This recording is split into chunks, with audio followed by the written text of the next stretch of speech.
All right, we'll go ahead and get the meeting started. Our pro tem was not here, and I wasn't thinking about that, so we were waiting on him. It is now 6:15. We will get started off with approval of the agenda. We do not have quorum, so we will not do that. Joseph just stepped up. Yeah. We'll skip all the approvals and jump into staff reports until Joseph comes back, and then we'll go into approvals. We'll start off with fire.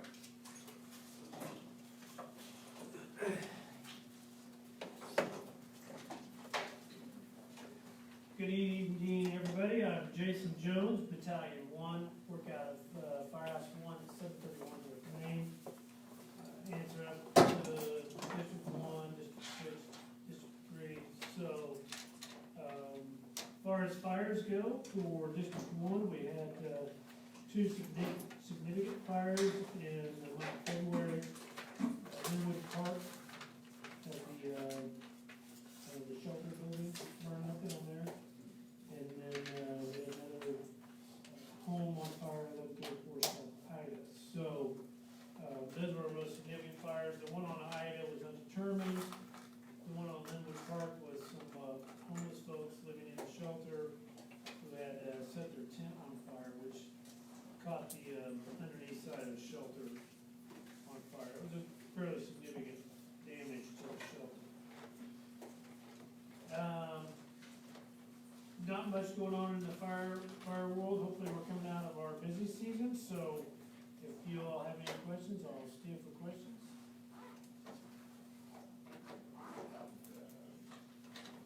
Thank you. Thank you. All right, before we jump into the police report and go back to the approval of the agenda for March 2nd, 2020, have you all seen that? We'll entertain a motion for that. So we have a move from Mr. Shepherd. Second. Second from Mr. Thompson. All in favor, say aye. Aye. All opposed, same sign. Approval passes. And now for the minutes of our last meeting, have you all had a chance to review those? We'll entertain a motion for that. Motion to approve from Tanaka. Second. Second. It has been motioned and seconded. All in favor, say aye. Aye. All opposed, same sign. All right, got our approvals. Now we'll jump into the police report.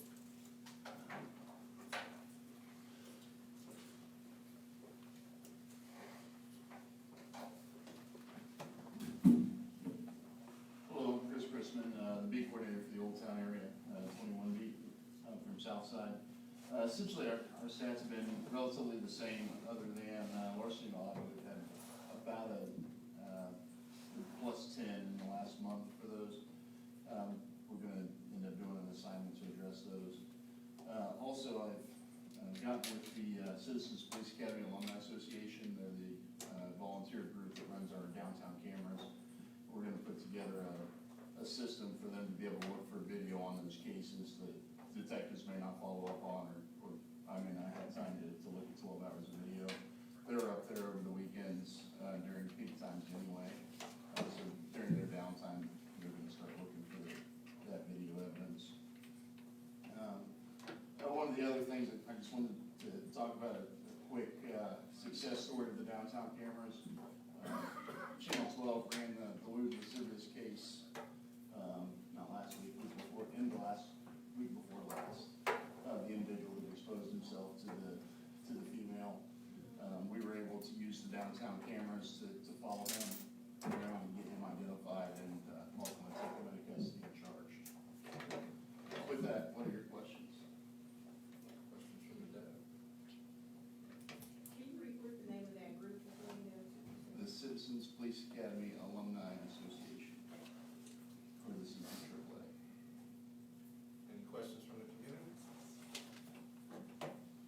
Yes, sir. How does a property owner connect their cameras outside? Is it just in Old Town, that specific district, or is it further outside there? So generally, the way I understand it is that almost all cameras can connect to our system downtown. It can be federated. Exactly how that works, I really don't know. If I But, if you're interested in that, I can definitely get you the flyer for the Blue Light, project partners. Any other questions? Thank you, sir. Is Marcy helping with that blue light?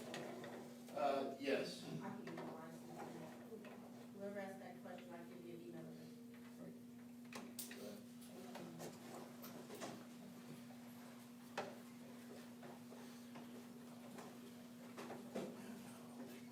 Good evening, I'm John Meyer, I'm the 38 beat coordinator, representing Patrol East again this month. Last month talked about larceny and auto, and we were working a little assignment. That all came to a head about mid-February, we were able to make an arrest, and now that that's done, I can release some details about it. The special stuff we were doing was we got a GPS warrant on a known offender. We'd seen his car pop up at multiple scenes again of, larceny and auto and burglaries, not just in Wichita, he was going everywhere. So we got him on surveillance with the GPS, we had unmarked cars following and trailing him, documenting things, and we were able to take GPS coordinates, matching up with reported crimes, get video of his vehicle in the area, it was a distinctive vehicle. My role in that was going around to businesses and pulling transactions committed with stolen financial cards, and then getting video of people using them, and just connecting all the dots. And this past week, we finally charged the guy, his name's Christopher Everett, he had a buddy with him named James Fulfer, and I'll just read you the totals. Between the two of them, they were charged with 26 felonies and 28 misdemeanors over the course of 20 cases, and the charges were burglary of auto, theft after priors, possession of stolen property, criminal damage to property, like smashed windows when they stole things, and then unlawful use of financial card. Mr. Fulfer has been held, he was on a parole, I believe, so he had an arrest and detain issued on the spot for him. He's been in jail and was arraigned this week, and was probably surprised he didn't realize he was going down with his buddies. It took a lot for us to piece it together and get them, basically a probable cause that they were working together. That was tough to do, even though they were together, we had to prove that they knew what each other was doing. Chris has priors, he was on a project or some of my coworkers back in 2013, so he's probably looking to go back to jail and sober up. He actually was upset we didn't arrest him sooner, because he's back on meth, and he thought if we would stop him, after his first crime, he would have stopped him. We kind of feel like you can't do that since we already did this once in 2013. So that's the follow-up on that. Are there any questions from this side? Questions from the, questions from the public? Thanks, sir.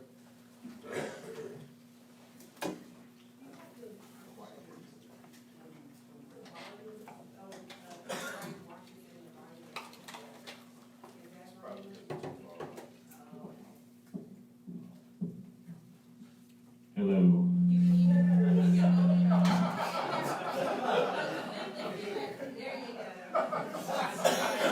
I was gonna make fun, but that kind of turned the wrong way there.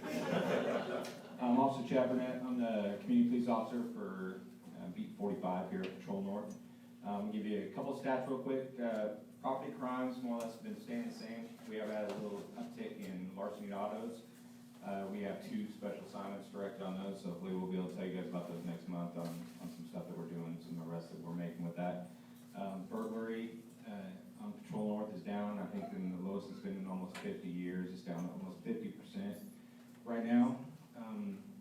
We've been incorporating, we're getting ready to start incorporating a lot of bike and foot patrol, especially around some of the core areas here on Patrol North.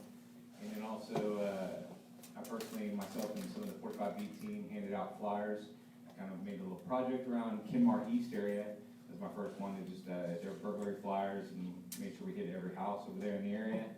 And just kind of giving some safety details and some stuff to look for. Times to call 911, suspicious activity to look at. And we've only had 1 burglary over in that area so far this year, and that was actually drug-related burglary as well. So we haven't had any problems with that. Other than that, Officer Stark's been working alongside the Boys and Girls Club. I try to get a lot more police interaction there, and just hanging out with the youth a lot more as well. Got any questions for me on anything? I'll keep the microphone a little away from me this time. And also, Lieutenant Hunt, he's been up to Patrol North maybe like 5-6 years ago, and he's back now. He's my lieutenant for community policing and also second shift here.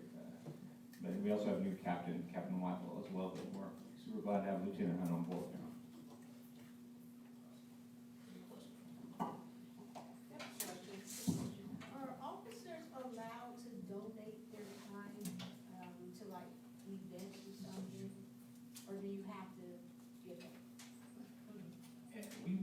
our time for a lot of different events. It depends on what event it was. And to clarify that, you can go to my lieutenant, my captain, or anything like that, and they'll be able to, if you're looking for a donation of time or something like that, they'll absolutely work with you on something like that. So, okay? Any other questions? All right, thanks, sir.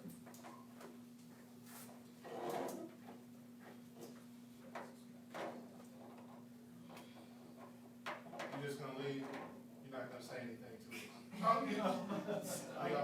We saw your face back there. We just, Call me now. we wanna say hi. Thank you so much for that. So again, Ronald Hunt, I was a supervisor the last 5 years in Patrol East Bureau over the community policing team out there. I was the supervisor actually over those officers that did that really good assignment on those two individuals. So just within the last 3 weeks, I've transferred to Patrol North.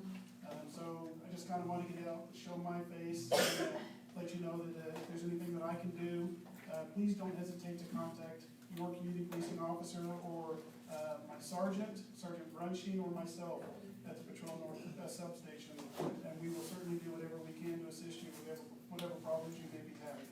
So, all right? Thank you. Questions? Hey, you got 20 questions. All right, thank you to police. We will move on to library report. And figure it out. All right, so I'll cover that, and we'll jump to Park and Rec. Yes. Let's see.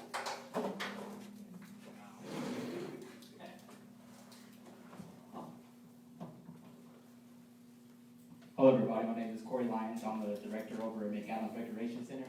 I'm here to give the Park and Rec highlights for February. I'll start with Linwood. They hosted the Run Wichita 2880 Super Bowl run over there. On February 2nd, they had over 237 runners that did a 4-mile run on Super Bowl Sunday, which was pretty cool. They also are partnered with Home Depot. They do a ceramic tile workshop that they have. This Saturday they had one and had 17 participants. And all the revenue they make goes straight to the center. They don't got to pay any instructors, anything. Home Depot donates their time to do the program for them. Also, Linwood Recreation Center, Senior Center are partnering together with AARP Foundation to do the tax, offering free taxes to the community that runs through February 1st to April 15th. I got some Woodard highlights. They actually just purchased a Dr. Dish machine. It's a shooting machine for basketball. You shoot it and it comes back to you. They use it for classes, clinics, or if rentals want to come use it. It'll bring extra revenue to the center for that, and it should be here pretty soon. Woodard has also been working with Applied Studies, the Sports Administration Department at Wichita State University to get interns to come. And the interns will help staffing costs, so we don't got to pay staff, we can pay them and then they help us save money doing that. And they have somebody that's been there, Tanya, that's been there since February 24th, and she's doing a great job. And their after-school program is doing good. Their numbers actually jumped. In February, they had 252 compared to 121 that they had in January. And I have McAdams. So right now, we're actually transitioning our gym floor to get pickleball. They just put down our lines. They kind of did a bad job. I have to call them back down and redo it because it doesn't look very well. And we should have that going probably by the end of next week. Probably started. Try to get people down, put it out there for people to know about it. And we're also hosting a pancake breakfast. We're partnered with the Northeast Optimist Club. They're coming to do that on March 21st from 8 to 12. I just wanted to let you guys know ahead of time. And adults is $5, children is $2, and it's an awesome partnership we have with them. Does anybody have any questions? Questions from the DAB? Any from the public? All right, thank you, sir. All right, thank you.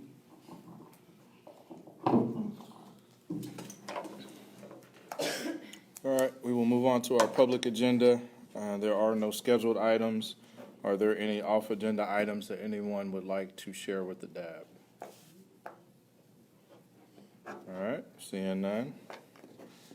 Move on to my updates. Alrighty,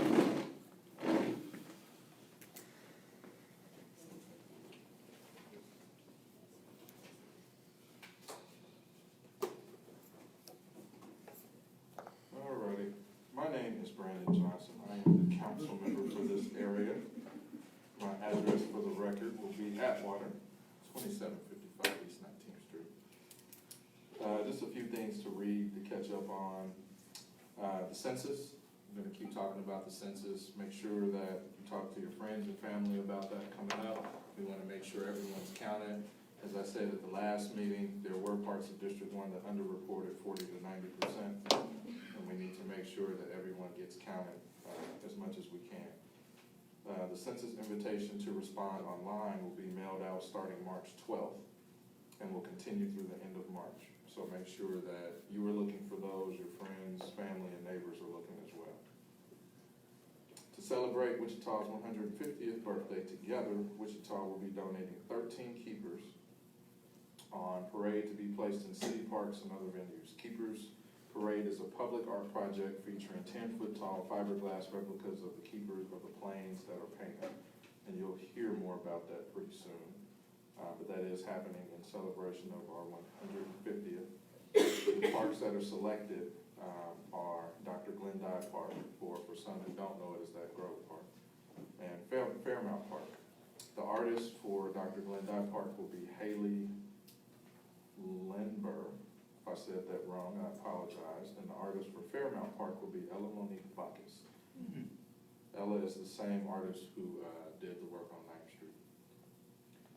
Library-wise, since I have those, the Maya Angelou Branch Library will be having a special story time event on Tuesday, March 10th at 6:30 p.m. Former State Representative Melody McCray Miller will read The Youngest Marcher by Cynthia Levinson, the story of a 10-year-old Audrey Faye Hendricks, who was arrested and jailed in 1963 in Birmingham, Alabama, for protesting segregation. This is for children ages 3 and up and their families. Are there any questions on that? None of that?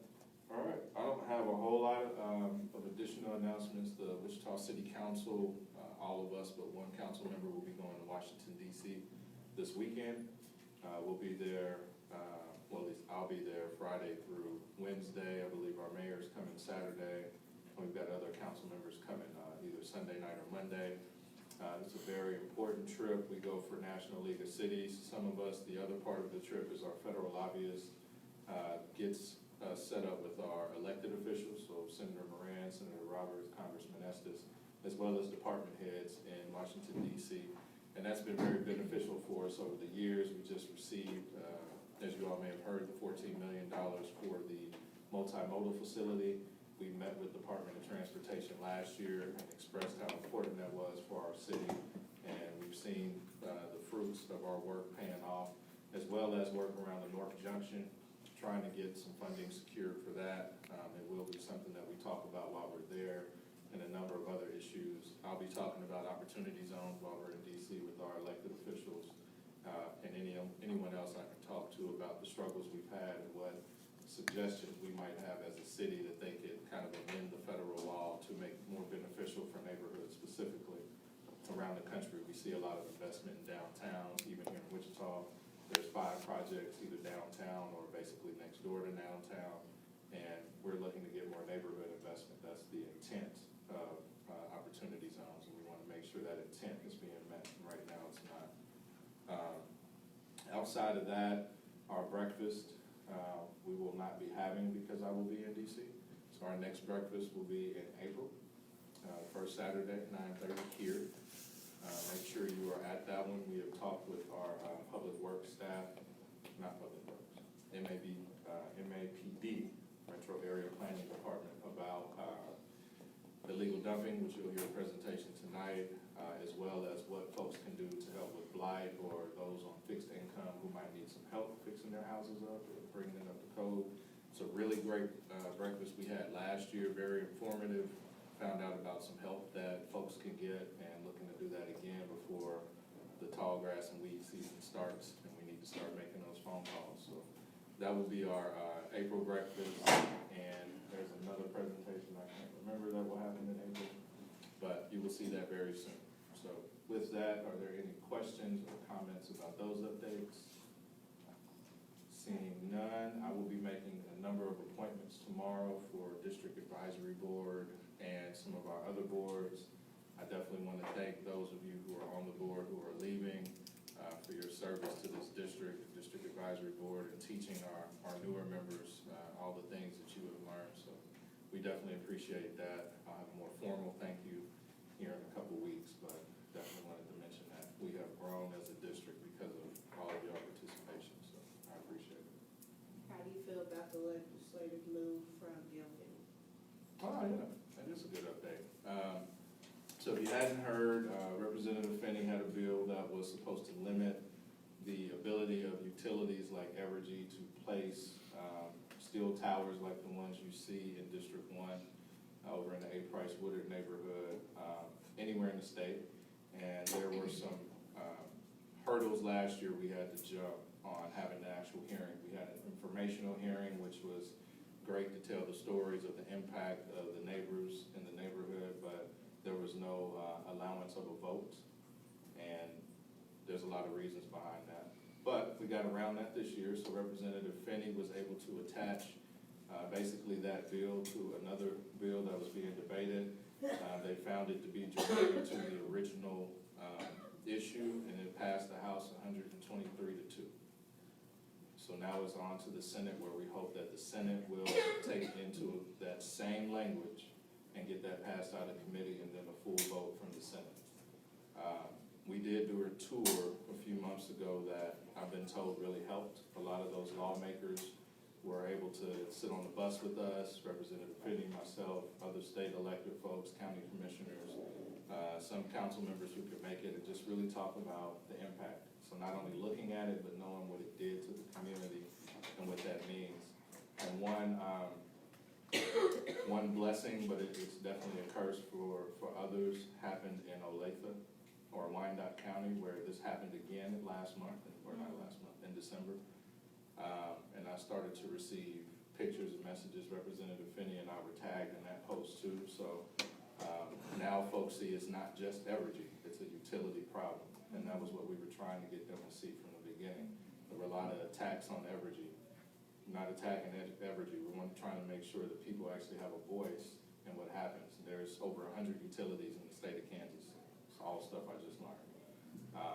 But we're trying to make sure that none of those utilities can do this type of action. So right now it's in the hands of the Senate. I will be in Topeka on Wednesday.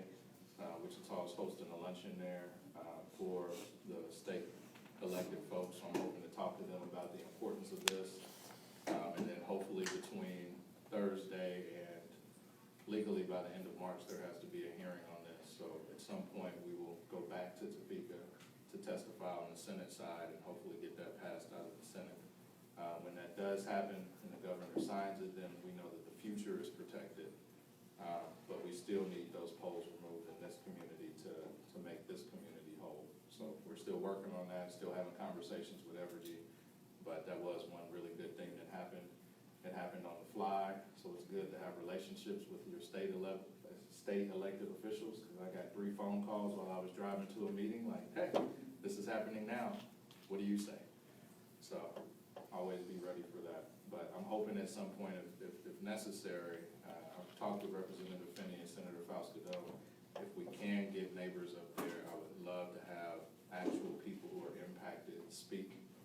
Everyone knows what I'm gonna say, but it's different when somebody who lives there and has a tower in their front yard is speaking to their home value and being locked in. If it's someone who has a habitat house that can't move, all of that is powerful testimony, which they heard on the tour, but sometimes you gotta take that to Topeka and let them hear it too. Am I missing anything else?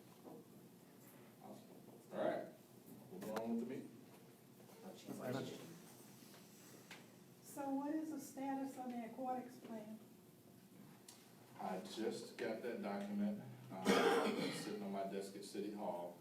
The entire plan would be done by May of 2021. So we had to repackage some things. I had to be a little nicer. I have been pushing for May 2020 really hard, even when we were getting close, and that caused some of the cost to go up, because I wasn't something that I know the community wanted to see. So when we backed off of May 2020 and said we'll do phase 1 and 2 basically at the same time, get them done, so everything is done in May of 21, that's helping us out with costs and being realistic with the plan. There were a few aesthetic changes to some of the pools. That will be, I believe, a workshop to the council here pretty soon, just for the public to see. And then the 2 splash pads, the new ones, where there's no infrastructure, will actually be open in 2022. So everything where there's infrastructure will be done by 2021. And then those 2 new ones, which is Plainview Park and Harrison Park, I believe, those will be new, and those will be done in 2022. Okay. I will post the document probably tomorrow when I get back to city meeting, so everybody knows how we're talking. Awesome.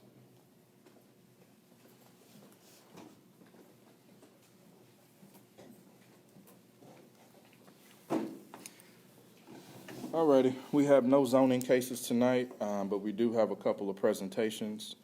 So we will get started off with the illegal dumping presentation.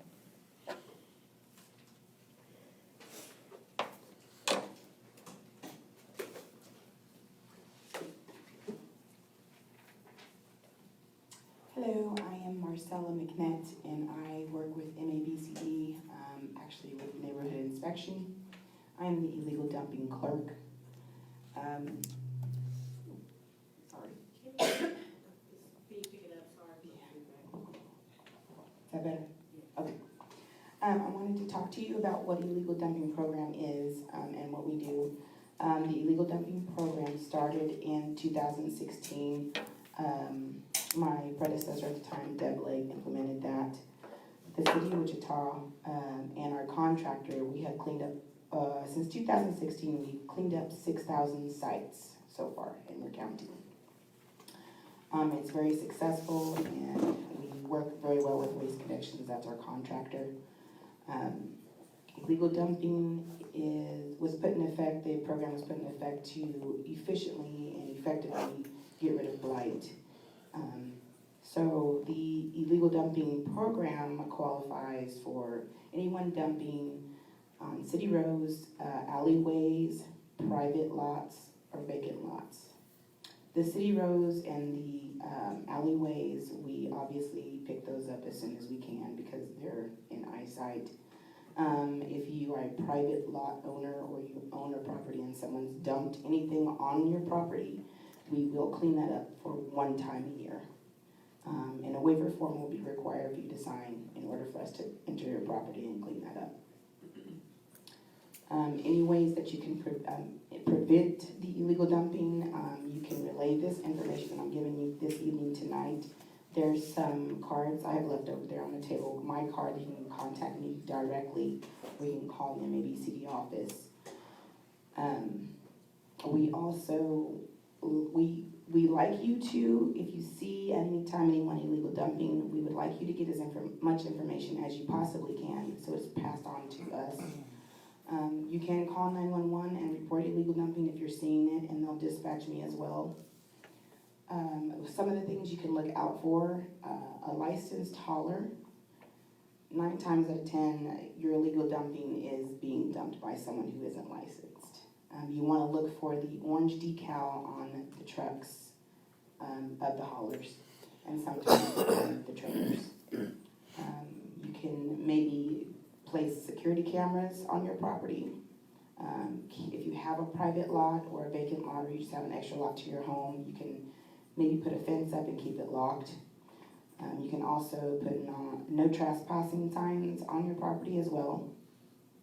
And like I said, you can give us a call or dispatch 911 and they'll dispatch me as well. And I can pass that along to or the neighborhood inspector that's assigned to the area, and he will go out, take an assessment, and give it back to me, and we'll place it on a work order. We do pick up 1 time a week, so if you see a couple mattresses sitting there and you call me on Monday and they're still there Tuesday, just give me some time and it'll get picked up. some of the resources that we do have besides illegal dumping is your neighborhood cleanups. You want to keep a schedule of that, keep on top of that. If you have any questions about that, you can contact your district representative. There are free dump days also. Every year there's a free dump day. This year it is, you take your electronic devices to the dump for free. So it won't be, it alternates. So one year it'll be mattresses, the next year it may be tires, this year it's electronics. There's also Sedgwick County bulky waste coupons that are posted on the website every year as well. I think those start around maybe November-ish, I'm not sure. But you can also, it'll be posted, and it usually is posted in the news as well. So you might want to look out for that. We also have, yes. Which website is it? Oh, I'm sorry. It's sedgwickcounty.org, and it's /coupon request, and that's where you can find that coupon. You can actually print it out and then mail it in or send it back in, and the request you can send in, and they'll mail you the actual coupon to go to the dump for free. And we also have a social worker liaison that we work with in our actual department, and I left some of her information over in the card. Her name is Suzanne Bose.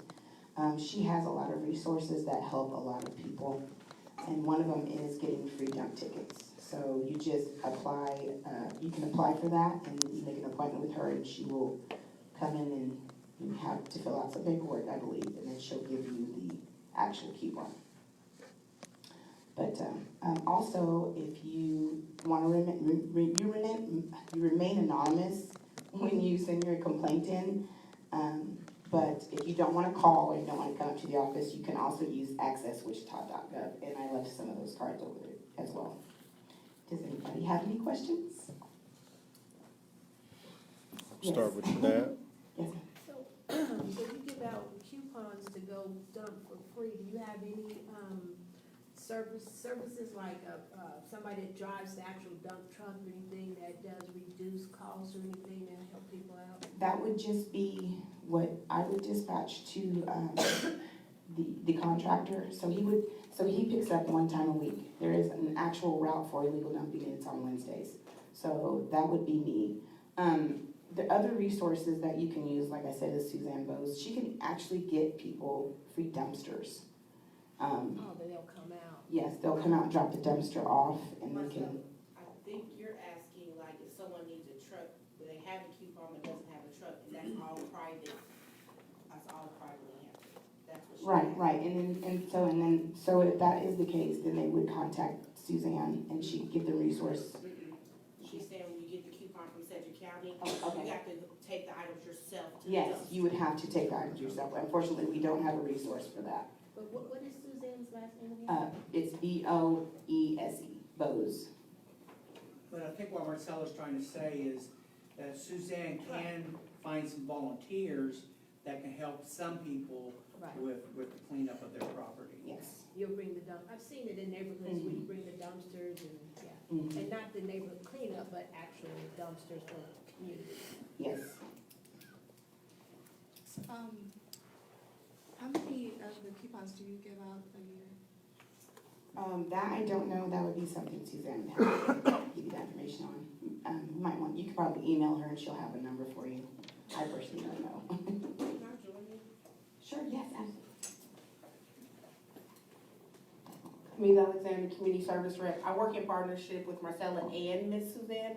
And Suzanne's are a case management case. It's not just call and get one. It's let's work through, do you have excessive storage? Did a relative pass away and now this is stuck for you to help clean up? It's not oh, I just got 4 mattresses and I have to get rid of those. These are extreme cases that go to Suzanne. Other than that, we're asking people to use the other resources like the free dump coupon and your neighborhood cleanup. Suzanne's also on the Hoarding Coalition and the Home Improvement Coalition. And she also works with the District 1 grant and the District 3 grant that also help people with home improvements. So when you say, the lesser case, what coupons did you just mention? The Sedgwick County dump coupon that comes out every year, the one where you request it and you haul it off yourself. That's for a lesser amount, not what's. Yeah, that's like you got new furniture and you didn't pay for your furniture to be picked up when you purchased new furniture, then yes, you could use that coupon and take your own furniture and dump it. And that's the bulk waste coupon? Yes, the bulky waste coupon. What's the one you were talking about then, that's for an extreme case? That's where you refer someone to Suzanne or to Just me. by referral? Correct. So if you're in District 1, you can refer them to me, and we get them to the neighborhood inspector and Suzanne at the same time. We actually have a partnership meeting, and we meet once a month and talk about extreme cases. So you wouldn't, did you just say that the bulky waste coupon is for a different department? Yes, that's from Sedgwick County. Okay, gotcha. That's the sedgwickcounty.org coupon request. Okay, I had questions pertaining to that one, but that's why I wanted to ask clarifying questions. And I'll tell you that Sedgwick County coupon, this is just word of mouth. That people watch the site, and a lot of landlords will go get them. Yeah, they go quickly. They go real quickly. So as soon as you see it, like I ordered one and I was like, Dad, let's go. So I got one and I didn't need it, but I got it for my family because I saw it was there. So as soon as you see it, but you have to be present when it's dumped with your driver's license. So I just had to ride with my family to get rid of those items. Do you know who to contact to ask more questions about that directly? Because I was told they go quickly as well, but then I also was told that a lot of them are not used, and so. You're correct. I think that would be a good presentation to ask Sedgwick County staff to come report to us, because it's what you said, people turn around and they expire. Yeah. So if you don't use it by a certain time, it goes unused, and they were looking at different avenues to improve that program. Mm-hmm. So speaking with county staff, we've actually had that discussion, so we'll put that on the radar for a presentation, a DAB presentation. Okay. And county staff is Susan Irwin, or you can call HHW on Sedgwick County side. Thank you. Any more questions about city illegal dumping? Yes. Just what date does the bulky waste coupons is effective? Do you have any idea? For the Sedgwick County? Yes. I'm not sure. I know it's sometime It's fall. in the They fall. Okay. Yeah. Fall. Okay. Mhm. One other question. As far as the illegal dumping is concerned, I know in the past I've been forwarding all of this information to our city inspector. Do I need to still continue to send that to the city inspector or direct it to you? You can send it to the city inspector as well, that's fine. And he'll send me whatever it is that's reported to him and he's made the assessment. The assessment will always come back to me, so I can get it to the contractor. No, when we turn in information about illegal dumping, is there a time frame? You know, and I guess what I'm getting at is I had turned in some illegal dumping in my area, and it was about 3 weeks or a month before it got picked up. If you're talking about this year, or the past Yes. year, okay. This is- no, I'm That's an sorry. easy explanation, and I will tell you, it is because we have quadrupled in request. Okay. And at one point in time, we were about 3 weeks behind. So that was part of that issue. But typically, when you report it, it's about maybe 2 to 3 days, because if it's reported on a Monday and I get the assessment back, it will go out and be picked up on that Wednesday. If I don't get it till after that, it'll be the next week. Yeah, okay. But typically, it'll be within that week or the next week. Okay, thank you. Yeah, if that ever happens and you ever have any questions about that, please you can always call the office and ask me, and I'll give you an update. That's not a problem. Okay, thank you very much. What Marcella's talking about is illegal dumping. If you're trying to turn you into the inspector to get someone who hasn't cleaned their own yard up, then that takes a little bit longer, and that you would need to continue to talk to your neighborhood inspector. Well, the case that I was referring to is we had in my community, in my neighborhood, people that had dumped in the alley, Sure. you know, and I had, to be honest about it, I actually had to report it twice before it got picked up. Okay. Well, then she would be the one you'd call, and certainly if we didn't get it quickly, I apologize, but certainly just call again. I mean, you know. I did leave my actual contact phone number and my Okay, to thank you. contact me directly, yes, absolutely. I did want to point out one other very important thing. We had a meeting with Waste Connections, not too like last week. They pointed out this situation where they went to do a cleanup in an alleyway, and there was so much overgrowth over the furniture, they used a skid loader, and when they use the skid loader, it just kind of grabs at the overgrowth and not knowing that someone was actually in there when they did that. So when you are reporting the illegal dumping, just kind of keep an eye out for the homeless, because there is also the factor that, I know it's kind of hard to tell sometimes, you know, in that situation, I wouldn't have known. But just like shopping carts, clothes hanging on the fence, that kind of thing, that's probably more than likely someone's belongings. And if it's on city property, I have to dispatch the hot team first, because they have to give them notice before I clean anything up. So just wanted to keep that in mind. If it's on a private property and you call me and say, hey, I need you to remove these carts, I can do that. So just wanted to point that, yes, sir. So I have a railroad that runs through the neighborhood, and there's a lot of stuff that gets dumped there. And when I've called in the past, I've always been told that we can't do anything about that. I have to call the railroad itself. Correct. If it's, I believe, I'm not sure, but they've always told me if it's 2 feet from the railroad tracks, that is the railroad. Anything. 2. Like if it's near the railroad, I can't pick it up. The railroad has a right-of-way, it's not necessarily just 2 feet, but they have a right-of-way, and since it's federal protected, we can't go on the federal property or protected property to remove the items. Now, if it just happens to blow downwind. It is quite frustrating for our staff. At one time, we used to mow, for example, railroad right-of-ways, and then we found out from our law department that, we cannot do that. So all we can do is the same thing. Overgrowth, garbage dumping, piles of tires. I just gotta keep calling the railroad. That's unfortunately correct, and we're in the same boat. When it gets reported to us, we'll call the railroad. Just checking. Yep, I would absolutely dispatch the railroad and KDOT as well, highways. Now, if anything gets dumped in the street, that would be immediately Public Works, and they'll come out and pick up the same day. So what's the responsibility for the railroad, if they're slow to move? I mean, If we they're have a slow to move yeah, it, we have protocol for other properties. Like never. Yeah, so, what's the accountability piece? Do we that I know? don't know. I can find that information out though. Yeah, that for would be you. nice. Yeah, I'd like to know that myself, because we've had a couple of hot spots where it's just. When I talked to the county engineer about it, he told me that I should just get used to the fact that we're all completely powerless to the railroads, and they will do whatever they want on their time frame. I thanked him for his positivity. Well, I certainly have the gift of gab, so if you call me and let me know, I have a person that I do call. I can't tell you how fast you can move, but I can try. No, I appreciate that. Sure, no problem. Any other questions? Awesome. Thank you. Thank you. Well, I appreciate the work that you and Harlan do.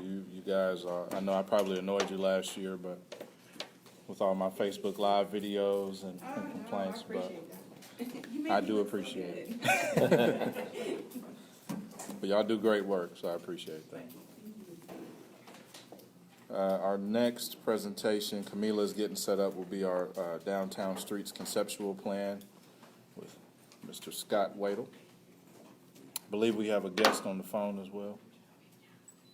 Yeah, so we have a consultant firm that we've been using to assist us here.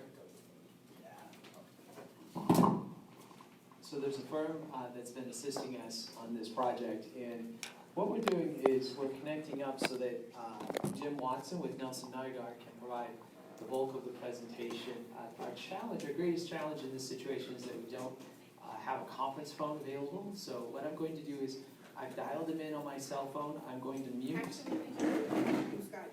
Oh, we can do it Yeah. through Skype? Okay. We have it ready. Well, I think being able to have him so he can hear. Oh, okay. Maybe we've got this all tackled. Okay. We tested it. Amazing, okay, well, folks are way ahead of me on this one, which is not an uncommon situation for me. So what I'm gonna do is hang up on Yeah, Jim. tell them to hang up and I'm gonna call them. Okay, well, I'm hanging up on you, we're gonna call you in a minute. You seem to take that pretty well, so Yeah. I think we're in good shape.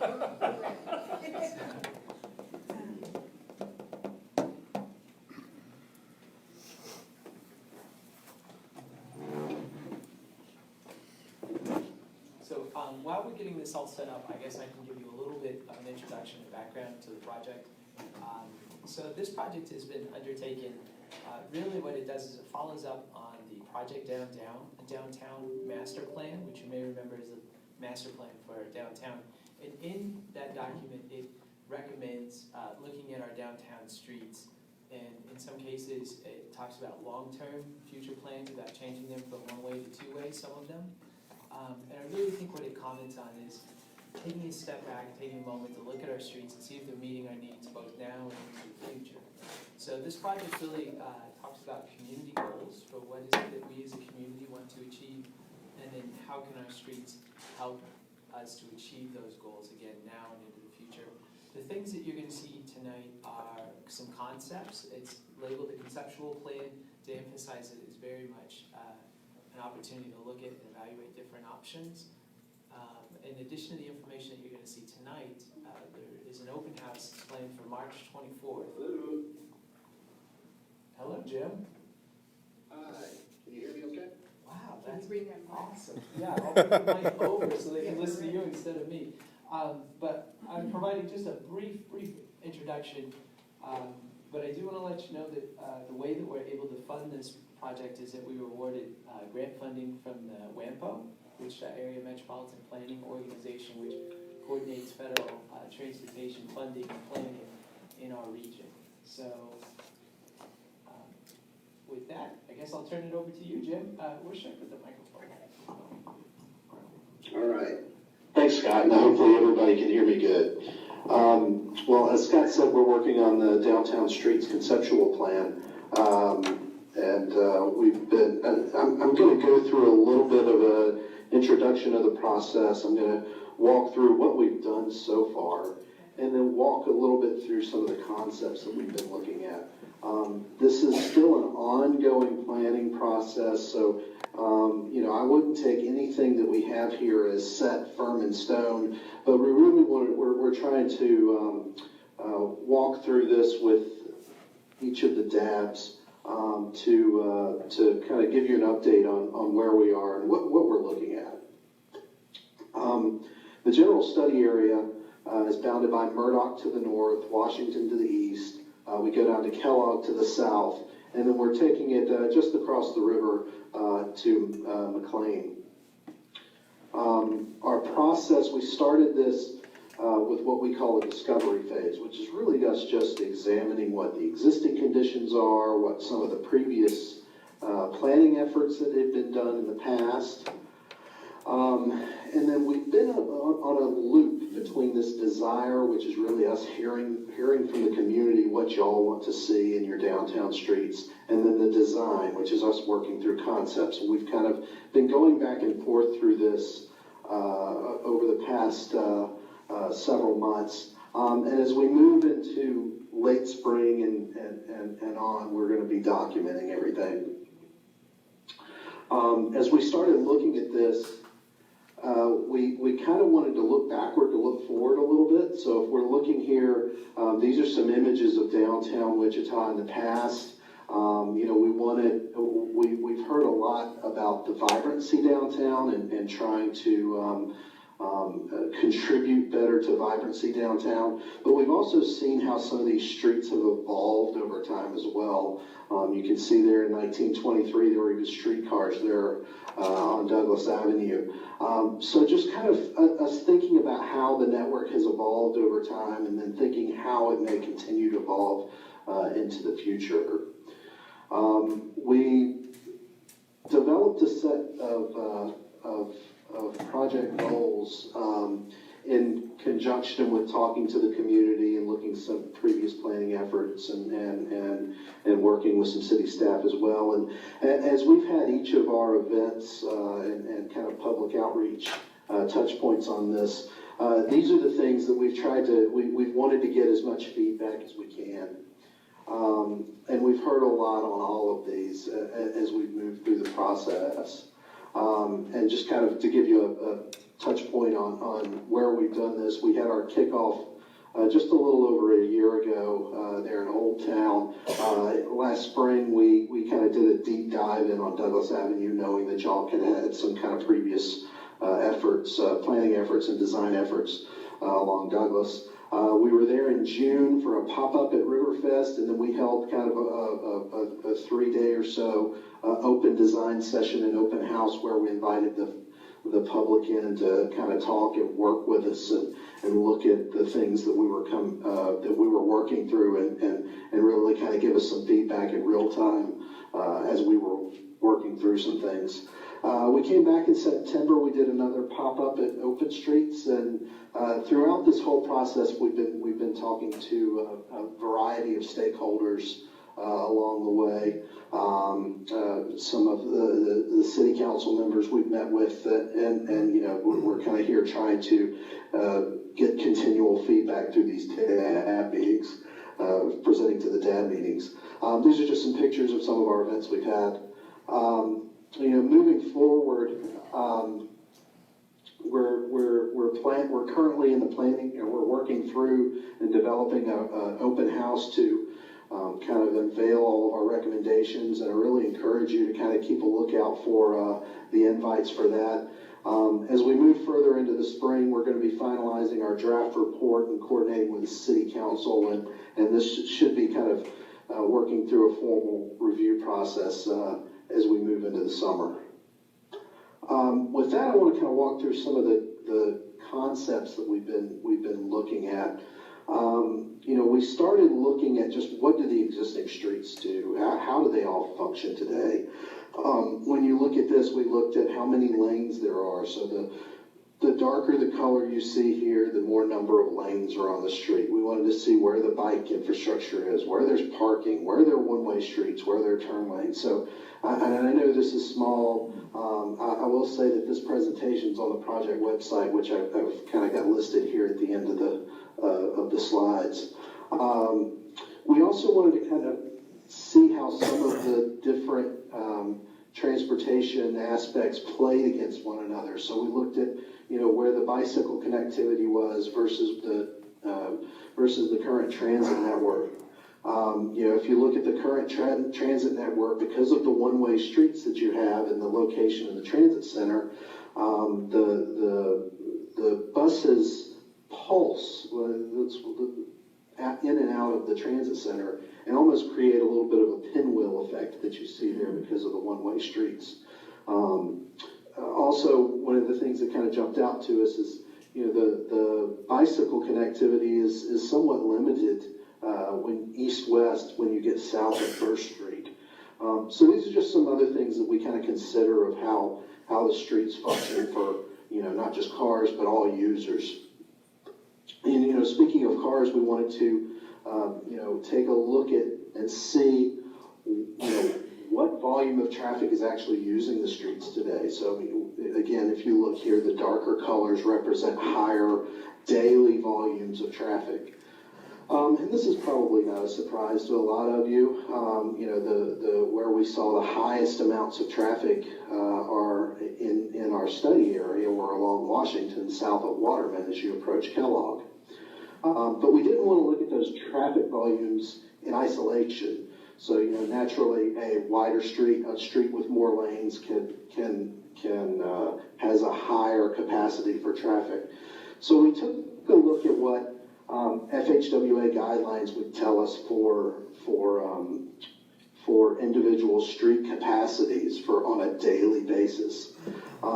So, you know, when we looked at this, we saw that a lot of the streets are well below what the capacity of those streets are. So when you're looking at this picture here, the green suggests that streets that are that are below its capacity, and there are opportunities that, you know, that some of those lanes could be used for other modes of transportation. You know, again, not a surprise, those highest volumes are down on Washington Street, south of Waterman, as you approach Kellogg. But this doesn't say that, you know, you may have certain time periods, like your afternoon rush hour, where you may have to plan for, you know, an extra turn lane here or there, or different lane uses to help the traffic come in or exit downtown at certain time periods. So looking at that, when we started thinking about what the pros and cons are of 4+ lane streets versus 2 to 3 lane streets, you know, we you know, standards and other cities kind of tell us that capacity or 4-lane streets are great for capacity of streets that are over 25,000 vehicles in a day, and kind of help get traffic through quicker. You know, on the flip side, the 2 to 3 lane streets can slow down traffic, but they can then in turn be a bit safer for both drivers and walkers and bikers, that can slow traffic down, even provide some economic benefit with allowing drivers to be able to see businesses and such better. We heard a lot about one-way streets and two-way streets. We've heard several people tell us that, you know, I don't go downtown much, and when I do, sometimes I get turned around by the one-way streets, or, you know, I can get to where I'm going, but I'm not quite sure where to go when I leave. So that was one thing we wanted to kind of look at, was the pros and cons of the one-way and two-way streets. You know, kind of like the wider streets with more lanes, those one-way streets with multiple lanes can facilitate faster traffic and higher capacities. But they can kind of give some circuitous access. I mean, you might have to go around the block to get to where you're going. You know, the two-way streets can contribute to slower traffic speeds. You know, but they also give us some options to maybe repurpose a lane or two if the traffic volumes are a little lower, and give us a little bit better pedestrian conditions, more something that a pedestrian may expect more, to be able to look both ways rather than try to figure out which way to look. We wanted to kind of look and see what had been done in some other cities. This is an example of MLK Boulevard in Chattanooga, Tennessee, which is right on the edge of downtown Chattanooga. Back in 2003, they converted this from a one-way street to a two-way street, which slowed traffic, but they still had some safety concerns. And then they did what we call a road diet, which means you kind of repurpose the lanes for other uses. They took it from a 4-lane street to a 3-lane street. And these are kind of two pictures of the same area. There's a bit more vibrancy there in the area, and you know, led to some improved safety and walkability in the area. Main Street in Greenville, South Carolina is an example that kind of gets talked about a lot in our transportation planning worlds. Back in the 70s, it was a fairly wide street with 4 lanes each direction, parking. And they made a conscious decision to narrow the street. They actually did angled parking and planted lots of streets, and it's really been kind of a success story that gets talked about, you know, like I said, in our planning and transportation planning fields. There's a lot of local businesses that are really thriving in downtown Greenville today. So when we think about this, we're really kind of looking to strike a balance, and we know that there are trade-offs as we start to think through concepts. And, you know, as I mentioned before, we wanted to really, as we work through this, continue to think back to what those goals are and kind of what we've been hearing from the community about what folks are would like to see downtown, and how the transportation network can help facilitate that. So as we kind of come through this, we've developed some potential street recommendations that we're working through. You know, one of the things I kind of wanted to start with is the city is already working and planning to upgrade the traffic signal synchronization. And that's going to be a multi-year effort that they're working through. But a lot of this will be, helped along, particularly in the traffic movement pieces of this, by the signal synchronization. And, I also should point out that, the changes that are due to the Riverfront Legacy Master Plan effort that's been going on does leave kind of that southwest quadrant a little up in the air. So we want to make sure that the plan is flexible enough to react to how that may change.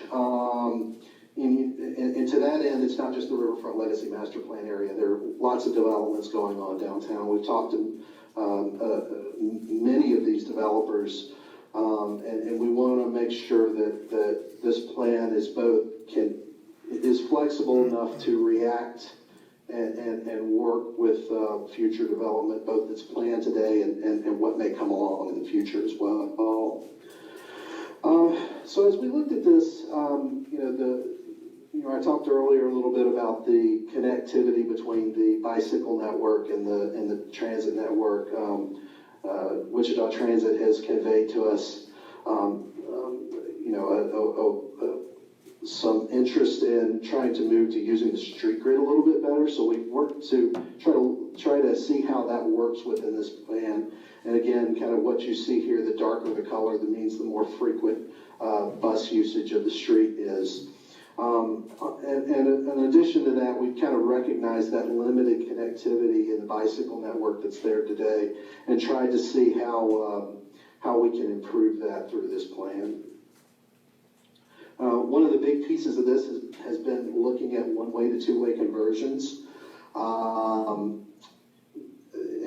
what you see here are Main, Market, Topeka, Emporia, and English that are highlighted here. I'm going to talk a little bit about Market, Topeka, Emporia, and English. Main, we're just, yes. Jim, can you try and advance your slide and bring it back? We're still on the network typology. Oh, all right. Okay, we can see it changing. We can see it changing right now. So. Okay. Thanks, Scott. Everyone doing okay so far? Mm-hmm. Okay. We're just taking a brief intermission. We'll be right back. Right. Let's see. I think you're on Market. You saw the potential street typologies? Yep, right. Okay, that's where you were. Were you talking about Market and Topeka? Nope, that's where you need to be. Okay. Yeah, so I've been talking about the potential one-way to two-way conversions. Yep, okay. All right. As we've looked through this, Emporia Street, the city has some funding right now to convert Emporia from one-way to two-way, and knowing that St. Francis is just a block over, it's really I believe it's kind of seen as a local success story. Emporia seems kind of a natural next step to see how that can work. This is really kind of a simple conversion that really reverses one lane of traffic and the parking on one side. And once again, I wouldn't take this as the set plan. The city is going to be working with an engineer to actually, design how this would look. But we were looking at what a concept of that might look like, knowing that, some funding does exist today for this conversion. Along those lines, we wanted to take a look at Market and Topeka Streets to see what those may look like. I said earlier that one-way streets can be pretty good when you need to carry a lot of volume, but Market and Topeka today carry about 2,500 to 6,500 vehicles per day, which is well below the thresholds. We wanted to think about, how those might work as a pair. And when you convert those to two-way, today you've got some angled parking on Topeka, for example, that you see here in the top picture. That it actually allows you to free up some space to pick up, possibly even bike lanes with parallel parking. And I know this is small, but this just kind of gives you an example. As you move from block to block, some of those streets change width a little bit. So we've been trying to examine to see where parking can fit, how travel lanes, if the bicycle lanes can or cannot fit. So, these are some things we've been working through. English Street's one. It's a short street, but we feel like it could be important in the future, particularly given that it connects the arena with the Riverfront Legacy Master Plan area, and Fidelity has its new building going on there too. Possibly changing that from one-way to two-way can help with circulation in that area, as prevent people from having to go around the block, as well as potentially having benefits of additional economic benefits. We know there's been a lot of talk on Douglas. For this plan, we really wanted to just see what it may look like if we took the previously proposed plan on Douglas Avenue to change it from 5 lanes to 3 lanes, and what that might look like downtown, with bicycle lanes and parking. Once again, Douglas Avenue carries its volumes are well below what the capacity suggested it could carry, but that doesn't mean that in a few places we may need to plan for potential turning movements and that kind of thing to help at rush hour. And these are some of the concepts that we've looked at for that. Broadway is a little different. We've looked at converting Broadway from a 4-lane to a 3-lane section.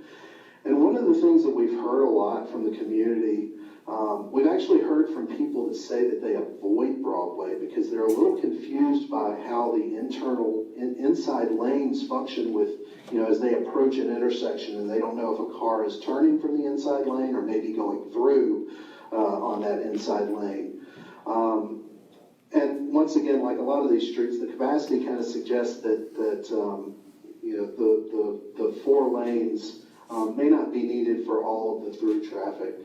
So what we've looked at is converting that to a 3-lane section, knowing that transit wants to use Broadway a little bit more. Those wider lanes could be a little bit better used for transit, and even where you see on the bottom there where the parking lanes are, we would potentially look at using bus pullouts so the buses could use the parking lane in certain spots to load and offload passengers.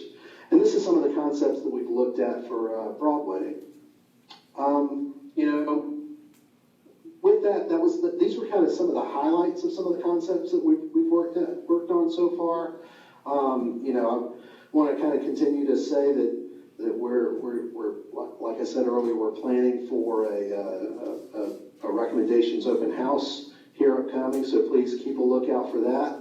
And like I mentioned earlier, the website is here at wichita.gov/downtown streets. You can find this presentation as well as some other information there if you're interested. So with that, if there's any questions? Yeah, you can take the mic and just repeat it. Any questions from the DAB? Seeing none, any questions from the public? Wow. I think you stunned everyone, Jim. I have one question. We do have one. Are you looking at transportation as well, or just the streets? As far as like our buses stop at 6 p.m. and stuff like that? Yeah. No, we didn't, we're not getting into that in terms of the programming of the streets necessarily, but really the emphasis is on the configuration of the streets. And it will have an impact on the different modes, but yeah, in terms of hours of the buses, we didn't get into that, yeah. Yeah, Jay? You did not read into that? But we didn't get into that. Yeah. So you mentioned bus pullouts. Uh-huh. Protecting bike lanes or any other kind of road work except paint? How does this conversion happen? good question. So the initial recommendations, one thing we've challenged Jim and his team to do is figure out ways that this could be implemented quickly and at lower cost. So all the scenes that you've seen would only require a small amount of concrete work in order to make them work. So they could be done with paint and plastic posts essentially. Signal changes would be the most expensive part. If you're going from a one-way to a two-way, you've got signal, half of your intersection's only done right now, so you have to complete it. But that doesn't exclude that that couldn't happen in the future. So if they were put in with plastic and paint, so to speak, and if they were found to be successful at meeting the community needs, then they could be done in concrete, which is a similar method that we've seen work well in some other communities too. When is the signal synchronization project going to be complete, and would that tie in as well to ordering those supplies at the same time to save money, or? Yeah, we've had that conversation, and it sounds like, if my recollection is correct, that the synchronization is going to be taking place over, like Jim said, over a period of years, and they're going to be looking at doing corridors rather than kind of districts or nodes. And so, yeah, where those streets do align, and if depending on the input that we receive and feedback about these concepts, and if that's there's a whole bunch of steps before we even get to the funding allocations to do these conversions. But if that did occur at the same time, around the same time as the signals, that work could be coordinated, and yeah, there certainly would be some cost benefits to that. Yeah. So does that translate to they might look at lights on Market, then synchronizing lights on Central? Is it an east-west direction synchronization? I can't speak to the priorities. I just know enough to say that our engineering group is looking at, because they can't afford to do it all at once, how do they prioritize it, and they're looking at doing it by corridor now. So yeah, I'm not sure how that rate goes though. All right, well, thank you. Oh, yeah, Bruce? So Emporia was included in this, but my understanding was that Emporia is already, that's an engineering project that's moving forward. That's right. That one, this planning process has been taking place for some time. So when that concept initially came up, we said, hey, you guys, Jim and crew, you're working on the whole plan for the entire downtown. How about you take a special emphasis look at this street? They did that, and our engineering staff were able to have conversations with some stakeholders in the area, see what they thought about it, and it has now progressed to handing it off to a construction firm now that's working up the specific designs.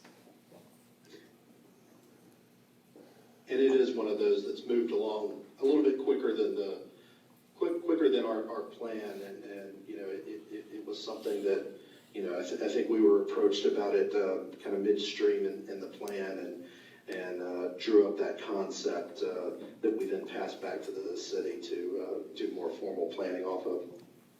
So what I heard was that it's unclear how far south whether that will go all the way to Dewey or all the way up. Can you explain a little bit about what the determination is for the length of that? Sure. There's it really comes down to funding in this case, what funding is available, and at this point, the further south for it would be Waterman.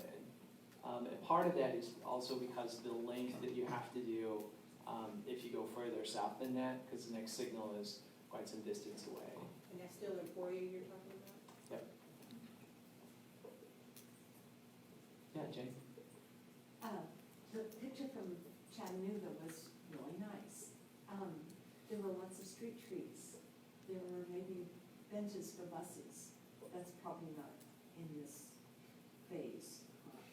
Street trees, benches. Yeah, this one crosswalks. hasn't gone so much into a streetscaping plan as much as it has gone into more of what's the configuration of the street. That's not to say that you couldn't have those, but it's just a matter of how are we going to use the curb-to-curb space that we have. There certainly could be follow-up to look at where do we put benches, where do we need extra trees, those kind of things. Yeah. All right, well, thank you everyone for your time. You didn't do any streetscaping, was that just because it wasn't considered important, or you didn't have the money, or what? Well, it's simply the emphasis of how far can we stretch our dollars at this point, and it really came down to what's the priority. Is it to figure out the configurations first, or should we do the streetscaping? We've done combinations of those, but in this case, when you're doing such a large area, we were really constrained by what we could do with the funding. But I would add that there's a bunch of streetscaping already in the CIP for 2022, 23 in that whole downtown area. I know St. Francis has a streetscaping plan, Lewis has a streetscaping plan that's all in Project Downtown. And a lot of that's in the CIP, pushed ahead just a few years. So I wouldn't take it all as just being brushed off here. It's in there. Any other questions? All right. Thank you, sir. Thank you. Thanks, everybody. Thank you, thank you. Scott, you were supposed to keep us here till midnight. Well, I've got a tap dance routine that's really good.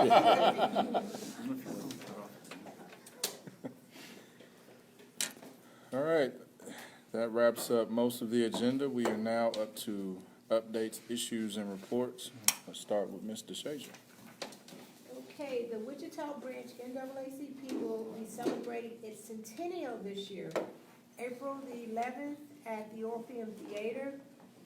Tickets can be purchased through Select a Seat, and tickets are only $25.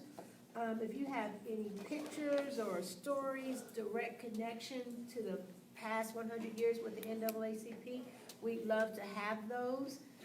You can contact us on Facebook, or our webpage is wichitaksnaacp.org, so you can just reach us by our webpage or on Facebook. And again, we hope everybody turns out. There's 1,300 seats at the Orpheum, and we would love to have all 1,300 seats filled. Awesome. Nothing? Mr. Thompson? Yeah, I would just like to say that this is my last official duty as being on the DAB 1. I've enjoyed every minute of being here. I appreciate the thoughts and effort that goes into this organization, and just wanted to say thank you again for giving me the opportunity to serve my community. Thank you. Well, as of by this time next month, we'll have a new resident of District 1. My daughter is moving in. Hey. Back in, I guess you could say. She's buying a house in 13th in Minneapolis. So she's all excited about being a homeowner. Awesome, awesome. Tell her I said congrats. We have Books and Breakfast coming up on March 14th. It is from 10 to 11:30 at French Quarters, 1504 North Kansas. There's free breakfast, free book resources, and this month we'll be hearing from a Miss Kansas candidate, and she'll be doing vision screenings. And so we encourage all the community to come out and support. Awesome. I actually forgot two things earlier. One is we are taking the request, demand, highlight of the issue of the NAACP Youth Council seriously, and we are working toward finding some solution on the grocery store here in Northeast Wichita, and hopefully a model that could be duplicated throughout the rest of the food desert, because there is 44 square miles, not just over here, but we're starting over here, and hopefully we can have something going by the end of the year. We always put that out far because things move slow in government, but we are working. There will be a story tonight on cake about a little bit of that, but it is something we care about and are pushing forward on. And then lastly, although we don't know all the full details about the coronavirus, I just want to encourage everybody to use soap and water and wash your hands frequently. And not for 10 seconds, but 30 seconds to a minute to truly get all the germs killed. Wash your hands frequently. If you shake a lot of hands like me, wash your hands in between. Sanitizer is not an end-all be-all. Soap and water is the best thing you can use. And then make sure you pay attention to whatever news is coming out and take that seriously. So I don't want to sound any alarms because we're not there yet, but take every flu, coronavirus, or whatever seriously and wash your hands. And if you see somebody who is sick, encourage them to stay home and get rest.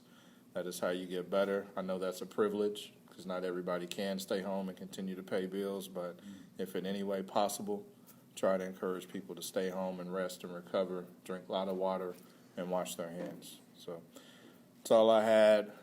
With that, we'll entertain a motion to dismiss. Second. So Donna motioned, Mr. Thompson second. All in favor, say aye. Aye. All opposed, same sign. We are dismissed. Thank you all for being here.